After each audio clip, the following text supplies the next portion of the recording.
सर्व मंगल मांगल्ये शिवे सर्वार्थ साधिके शरण्ये त्र्यंबके गौरी नारायणी नमोस्तुते। नमस्कार मंडळी, नवीन व्हिडिओमध्ये तुम्हा सगळ्यांचे खूप सारे स्वागत। तर आम्ही निघालो आहोत उन्हाळ्या सुट्टीमध्ये कुठेतरी छान असं देवदर्शन करायला। आणि कुठे निघालो आहोत वेदिका सांग बघू? कोल्हापूर महालक्ष्मी देवी।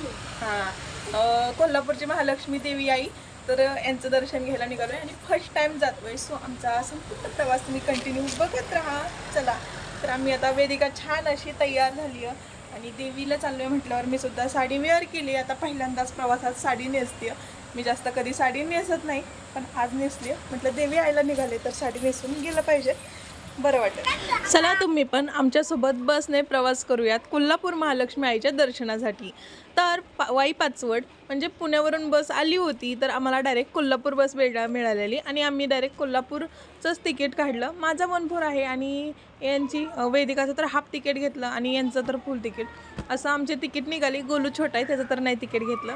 तर आहे ना, हे आहे आपला सातारचं लोकेशन, जे की देवगाव फाट्यावरती हे खूप मोठं हॉटेल आहे आणि कोल्हापूरला जाताना हा रस्ता आहे। म्हणजे मी फर्स्ट टाइम जाते, एवढे वर्ष झालं, 10 वर्ष झालं मी सातारमध्ये राहते, पण मी कधी कोल्हापूरला गेले नाही किंवा इकडून देवगाव फाट्यापासून सरळ हायवेने मी पुढे कधी गेलेच नाही। तर मस्त असं हायवेने नेचर बघत, निसर्गाचं छान असं आस्वाद घेत म्हणेल मी तर, कारण की एवढा निसर्ग छान आहे। सातारा म्हटलं की निसर्गाला कमी नाही, भरपूर ठिकाण आहेत। आणि ना असं करत करत थोडंसं लोकेशन आलं, कुठे बस स्टॉप आलं की तिथे बस थांबत होती आणि हे बघून आहे ना माझ्या मुलांना एवढा आनंद होत होता, कारण की त्यांनी बसचा प्रवास म्हणजे मी घराच्या बाहेर सहजासहजी जातच नाही आणि कुठे गेली तर लगेच इथल्या इथं टू व्हीलरवर जायचं, लगेच यायचं। बसचा प्रवास यांना भारी वाटत होतं। बघता बघता कराड आलं, उमरज गेलं, कराड आलं आणि कळत नव्हतं की नक्की कोणतं गाव आहे, कोणतं गाव आहे असं होत होतं। आम्ही विचारायचो कुठलं गाव आलं आहे। मग वेदिकाचे पप्पा ते लोकेशन मोबाईलवरती मॅपवरती चेक करत होते आणि तसं सांगत होते, किंवा शेजाऱ्यांना मी नाही विचारलं पण ते विचारत होते की कुठलं गाव आहे, आणि जवळपास त्यांना इथली बऱ्यापैकी माहिती आहे, जे की मला नाही। तर बघा, इथलं इतकं एवढं उन्हाळा आहे तरी पण एवढं हिरवगार नेचर आहे आणि बघूनच एकदम मनाला प्रसन्न करण्यासारखे। आणि बसमधून बघायला वेदिका याला ट्रेन म्हणत होती, मम्मा मला ट्रेनमध्ये खूप छान वाटते। मी बोलली बाळा ट्रेन नाही आहे, बघता बघता कोल्हापूर आलं, स्टँडला गेलो, तिथून परत मग सिटी बस पकडली। सिटी बसमधून आम्ही महालक्ष्मी आईच्या दर्शनाला गेलो, ओटी घेतली आईला छान अशी, पहिल्यांदा गेलो आहे। ओटी तर पाहिजे, हार वेणी गजरा घेतला आणि छान अशी आईंची ओटी भरायसाठी ओटी घेतली, प्रसाद घेतला आणि रांगेत उभारलो। जास्त अशी एवढी गर्दी नव्हती, पण एक 15-20 मिनटं रांगेत उभारावं लागलं। बघा हे बांधकाम कसं एकदम कोरीव आहे आणि बघूनच एकदम म्हणजे विचार मनात आला की हे कसं बनवलं असेल बनवणाऱ्यांनी सुद्धा, म्हणजे किती याला मेहनत आणि कष्ट लागले असतील की एवढं रेखीव, एवढं कोरीव, एवढे डिझाईन सगळीकडे छान असं दिसतंय आणि एकदम भारी वाटते। इथे गेल्यानंतर आहे ना आतमध्ये मोबाईल कॅमेरा काहीही म्हणजे अलाउड नव्हतं, त्याच्यामुळे ना मोबाईल थोडासा साईडलाच ठेवावा लागला। ओम महालक्ष्मी नमो नमः, ओम विष्णुप्रियाये नमो नमः, ओम धनप्रदाये नमो नमः, ओम विश्वजनन्ये नमो नमः। ओम महालक्ष्मी माता, तुझा आशीर्वाद सदैव माझ्यावर, माझ्या कुटुंबावर आणि माझ्या सहवासात राहणाऱ्या इतर सदस्यांसोबत सुद्धा असाच राहू देत। आणि महालक्ष्मी आईंचं दर्शन छान झालं। मला तर एवढं लांबचं दिसत नव्हतं। मंदिर जे आहे ते, मंदिरातली मूर्ती आहे ती गाभाऱ्यात आहे, मला एवढं लांबून दिसलं नाही। मला असं वाटत होतं की मोबाईलमध्ये असं कॅप्चर करून मी बघल, असं काही झालं नाही। मला जवळून दर्शन घ्यायचं होतं, मलाच काय कोणालाच जवळून दर्शन झालं नाही। खूप लांब देवी आई आहे आणि लांबूनच मातेचं दर्शन घ्यायला येतं।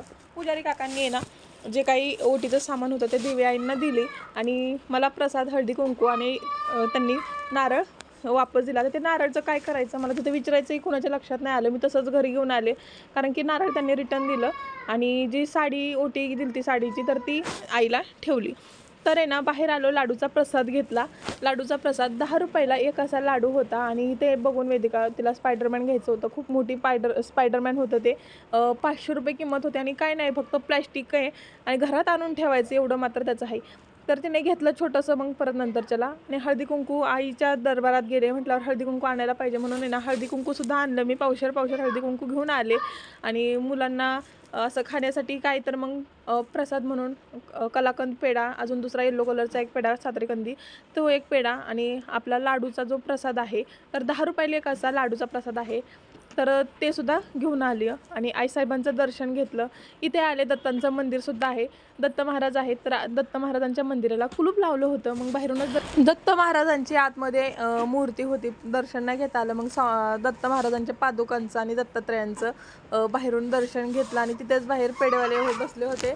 तर त्यांच्याकडून छान असे पेढे घेतले आणि वापस परत निघायचं होतं सातारला. आपल्या पाचवडला वापस यायच्या परतीच्या प्रवासाला तिथेच वाजले होते 5:30 तर झालते सगळं होस तर, कारण की ऊनही एवढं कडक होतं. तरी पण त्यांनी चांगल्या सुविधा केलेल्या, पाणी वगैरे म्हणजे अशा पट्ट्या टाकलेल्या त्याच्यावरती ओरले होते, जेणेकरून जे भक्तजन आहेत ते त्याच्यावरून चालायला त्यांना उन्हाचे चटके बसू नये. तरी पण मुलं होती आमच्याजवळ, ती इकडं पळ तिकडं पळ असं त्यांचं चालूच होतं. एक सांगते भक्तजन हो, आपली जर काही इच्छा असेल मनातून तर आपल्याला कुठल्याही दिवशी आपल्याला देव बोलवतो त्यांच्या पायाशी यायला. आणि इच्छा होती माझी, म्हणून जाताना कसं तरी अशक्तपणा वाटत होता मलाही आणि त्यांनाही चक्कर आल्यासारखं होत होतं. मी म्हटलं नको जायला, कशाला उगं जायचं आहे, एकतर लांब जायचं आहे, तिकडं कुणी नसणार आपल्या ओळखीचं, नको जायला. तरी पण मग नको नको म्हणता म्हणता रस्त्याला लागलो दोघंही लेकरांना घेऊन. आणि इथे आहे तुळजाभवानी माता, म्हणजे शाहू महाराजांचं जे आहे आपण लहानपणी शिकलेलो आहोत, पुस्तकामध्ये त्यांच्या धडेसुद्धा आहेत. तर इथे शाहू महाराजांचं जे कला वगैरे जे काही आहे तर इथे हे दाखवलं आहे. आणि इथेच आपली तुळजाभवानी आईची त्यांनी मूर्तीची स्थापनासुद्धा केली आहे. येणारे भाविकजण इथे आरामसुद्धा करत होते, कारण की मोठा असा हॉल आहे आणि इथे सगळेजण बसले होते, बघायसारखं सुद्धा आहे. आणि इथे थोड्या वेळ आम्ही थांबलो आणि मग आम्ही म्हटलं आता निघावं. मला अन्नपूर्णा घ्यायची होती, जास्त काही मला बघता आली नाही, पण देवी आईची काय इच्छा होती मला माहिती नाही. तर आहे ना बघा, आता परतीच्या प्रवासाला निघालो आहे आणि येताना आहे ना कोल्हापूरला गेले म्हटल्यावर मिसळपाव खाणं आलं. मिसळपाव खाल्ली, मी व्हिडिओ घेतला नाही कारण की मोबाईल काढा ठेवा, एक इकडं पळतं एक तिकडं पळतं, हातात बॅगा, मग चिडचिड होत होती. खरं तर एक मुक्काम करायचा होता, पण म्हटलं नको राहिला आता मुलांना घेऊन. मग आम्ही निघालो. आता कोल्हापूरला करते बाय बाय आणि देवी आई तू माझ्या घरी ये असं मी देवी आईला सांगते. म्हणून कोल्हापूरला बाय बाय करून निघालो सातारच्या दिशेने. तर आहे ना कोल्हापूरमध्ये आली आणि जरा म्हणजे वेगळं काहीतरी अनुभवायला मिळालं. ते खरंच खूप छान होतं. इथे ज्वेलरी वगैरे वेगवेगळी बरीच काही होती, पण मला ती बघायला वेळ भेटला नाही किंवा घेईल असं काही झालं नाही, कारण की घ्यायची होती आणि जवळून बघायची होती, असं पण गोष्टी घडल्या. पण आहे ना एका जागेवर थांबणं शक्य नव्हतं, कारण की एकीकडे मुलांना घेऊन पळणं म्हणजे ना हे होतं. हे घ्या तुम्ही देवी आईचं दर्शन. ह्यांनी व्हिडिओ क्लिप केलता गुपचूपमध्ये आणि कुणाला कळलं नाही आणि थोडासा दिसतोय शॉर्टमध्ये. आता हे बघा लाडूचा प्रसाद किती छान आहे. आता मला काय वाटलं फक्त पेपरमध्येच गुंडाळा काय, पण तसं नाही, वरून दिसतोय पेपर पण आतमधून मात्र प्लॅस्टिक आहे, म्हणजे पूर्ण पॅक बंद आहे. अगदी वरून एखादा पाण्याचा थेंब जरी पडला ना आतमध्ये पोहोचणार नाही अशी याची सुविधा आहे. आणि खरंच म्हणजे हे छान आहे आणि प्रसाद तर एकदम अप्रतिम, अमृतासारखं म्हणावं. कारण की ना देवाचा प्रसाद हे कधी पण छानच असतो. आणि याच्यावर लिहिलं आहे जेव्हा तुम्हाला प्रसाद तुम्ही घ्याल ना लगेच सोडा. तर आम्ही ना घरी आल्यावर मग यांना एका पॅकेटला सोडलं, दुसऱ्याला नंतर सोडलं, असं केलं. कोल्हापूरची अंबाबाई महालक्ष्मी आई तुझा प्रसाद मिळाला, मी तुझ्या घरी घेऊन आले, माझ्या घरी घेऊन आले, असंच माझं हक्काचं घर होऊ दे हीच मी तुझ्या चरणी प्रार्थना करते. आणि आई अंबाबाई तुझा आशीर्वाद माझ्यावर असाच अखंड राहू दे, माझ्या संसारावर राहू दे हीच प्रार्थना. तर चॅनल सबस्क्राईब करा. बाय.